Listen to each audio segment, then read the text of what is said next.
What's up, everybody? It's your good friend Lukie, and I'm in the product review business. Yeah, you heard that right, product review business. Been taking a little hiatus from the YouTube streets because I've been overwhelmed doing other stuff. So I apologize. I apologize for the hairdo. I am struggling. I'm struggling with words, but I'm in a good place. So today we are going to break down the Birdie Ball putting mat versus the Perfect Practice putting thing. And this is a great video for Christmas. Say you got like a grandfather, a dad, an uncle, a cousin, a son. They want this a practice device. I'm going to give you some unbiased pros and cons to both of them.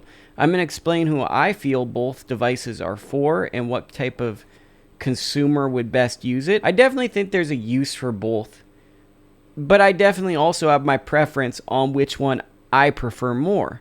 So let's get into this video and I will highlight everything. Okay guys, so here it is. I'm using a wireless microphone outside the podcast studio.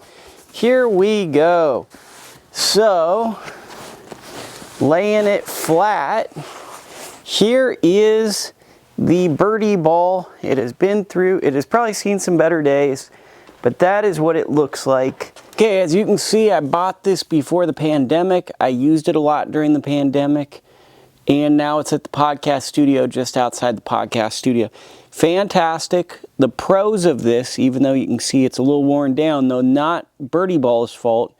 I didn't handle this with care, put it through the elements, just kind of really put it through the ringer over the course of what is going on now, 5 years almost. So, really has held up, really a good product. For the price point, I don't think you can get a putting mat that rolls more quote-unquote true. I'm going to hit a few putts. You can judge how bad I putt. It's really fun. You can definitely tell that I'm not on the PGA Tour and I'm just a guy on the internet, but people love to tell me how much better of a golfer they are than me. I swear it doesn't make me cry, only a little bit. But what the big help to this is, it gives you a great fast putting green at your house to practice speed, pace, things of that nature, and you can create break by moving the mat, so forth and so on. This is actually, in my opinion, better than some putting greens I go to. Now the downside is the width and the sturdiness of it. It's pretty thick and it's hard to store, and you can either leave it out like this and it gets messy, or you store it, and then what tends to happen for me is I don't use it. So I'm going to hit a few putts. Feel free to judge. And there's two different holes you can go to, and it's pretty darn fun. That was off the toe. And usually there's a bumper on the back. I'm just lazy for this video, so I didn't put the bumper down, but you can have a bumper and it stops the ball. So that's something you should know too.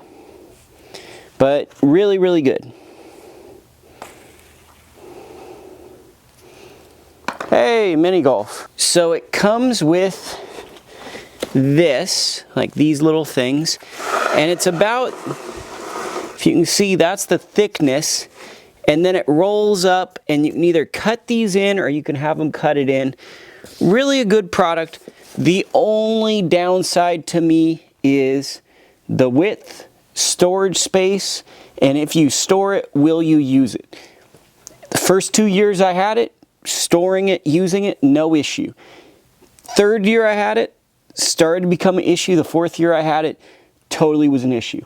Something to be aware of. But if you're working on pace, speed, this is your mat more than likely at this price point. I'm sure there's something super expensive that might be better, but this is awesome. So now I just got this device. I just got this one.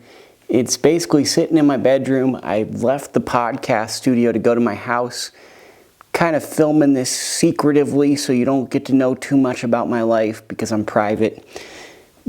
But, spoiler alert, I kind of like this better. I just got it, so there is an element of, oh man, this is new. But here's what I like about it. It comes with this practice tool, this mirror. As you can see, not the greatest putter. but I can focus on, am I hitting it straight down the line? And guess what? This is the coolest thing about this thing. I don't care if I make a putt. And what are you saying? Why don't you care about making a putt? I want to work on my putting technique. And what's great about this is I can work on the putting technique and the ball comes back to me, so I don't have to do laps while I'm putting. And that is basically the reason I like this. So, nice firm stroke, slide it over. Now I want to take on the smaller one. Okay, let's give that a go. And then that doesn't go, and you can just sit here, and this becomes so friggin' addictive. Just hitting these little putts, right? Face open, head probably moved. Let's just sit down and just really try to do an average stroke for my YouTube audience. Missed it there. And you can mess around and practice for 20 minutes. I've never putted more than I have today, just messing around with this thing. Now, will my stroke improve? Probably not. But maybe it will. Man. Of course, I'm saying the result doesn't matter when you don't make a putt, right? That's always the classic move. See if we can get one right on line.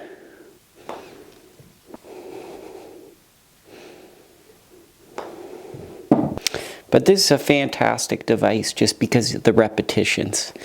So, for me personally, I absolutely love just sitting here and working on my putting with this, because the ball comes back to me. And I know you could probably say, well, it doesn't go back far enough. I'm just working on trying to get the ball end over end. And this device is helping me with just technique. So in terms of pace, that's not something I'm as worried about when practicing at golf club. I'm more concerned about, can I get the ball end over end? Can I do a repeatable stroke? And can I start the ball on a path that I want it to start on? For me right now, the perfect practice is the device that can help me with repetition. The Birdie Ball is to help me tone or get dialed into getting speeds right. Right now, not a very good golfer, right? You guys all know that.